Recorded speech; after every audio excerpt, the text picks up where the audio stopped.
My fellow Americans, you deserve the truth, and I know you can handle it. My name is Jonna Mendez, and I was chief of disguise at the CIA. One of the things that was going on when I was chief of disguise was an enormous research program into the new advanced disguise system. It was basically the masks that everybody always wondered if we used masks, and this was the beginning.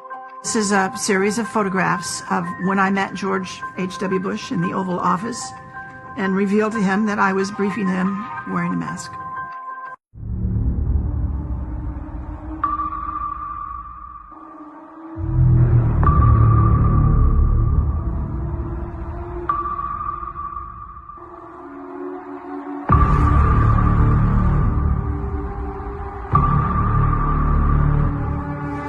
Now, in particular, and regarding this photograph, it is a Getty's image photograph. If you go to the link, you can see the photographer, all those kinds of details, who took it.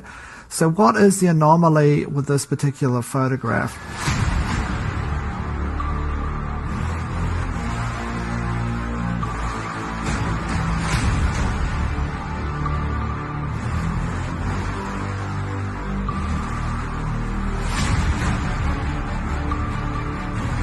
Do you have any people paid by the CIA who are working for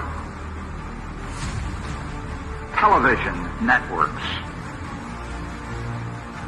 This, I think, gets into the kind of getting into the details, Mr. Chairman, that I'd like to get into in executive session.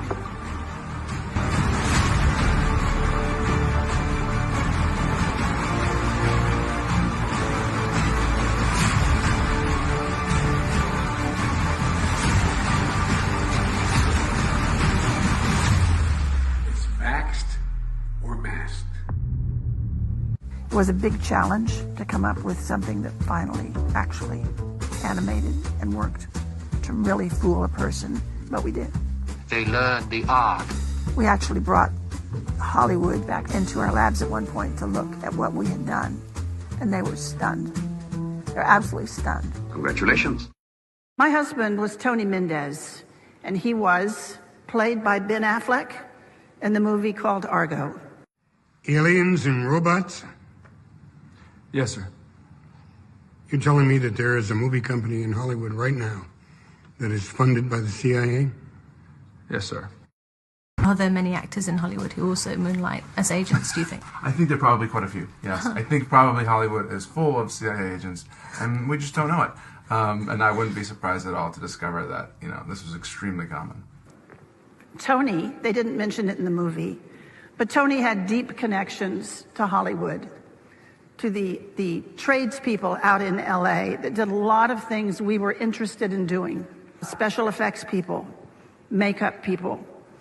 Tony was chief of disguise 10 years before I was chief of disguise. And so he passed on some of his expertise to me. But he had a particular interest in the magic industry out in LA. Not so much the magicians on the stage, but the people that were working behind the scenes to make that magic happen. So we went to LA and we posed some questions to them. We said, we have a problem. We're looking for novel solutions. Well, LA did have some ideas, of course. That's what they do for a living. They introduced us to a new concept. They said, what you are calling an operation, we call a performance. That's what we do. We put on performances. And before we start working on that performance, we have to define the stage that the performance is going to take place on. Then you have to know who your audience is. Who are you playing to? Who are you trying to fool? Once you assemble those two pieces, you can pretty much choose the time and choose the place and simply overwhelm them with your performance. Then they showed us some tools that they used. The one that really caught our eye is what's called a stunt double mask. You all know how they're used. When the movie star is so famous or so good looking that they can't risk damaging him, we liked the idea of stunt double masks. They're quick on, they're quick off, they dramatically change your appearance, and we started using them and found them to be valuable to our operations. But that audience piece of it did not allow you to get close enough to one of those masks before the illusion fell apart and you saw it was a mask. So we went back to our disguise labs out at Langley, and we invented a whole new genre of masks. Masks that are so good, that are so realistic, that you can actually get up close and have a personal contact with someone for an extended period of time. They're good enough that you can brief the President of the United States in the Oval Office wearing a mask. And he isn't sure if it's you or if it's someone else.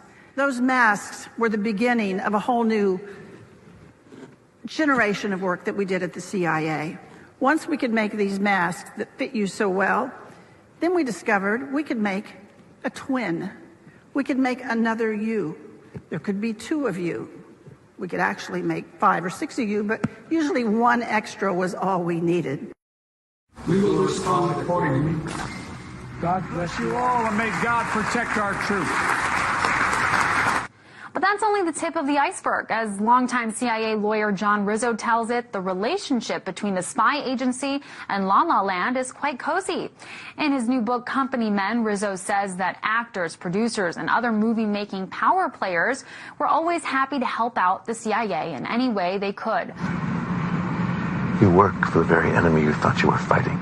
It's impossible. Then tell me why you've never been to Langley. You've been lied to. All lower-level agents have been lied to. I am trying to help you here. So you're saying I'm working for the enemy? And that you are the enemy? Today, this is your last chance. You have to go.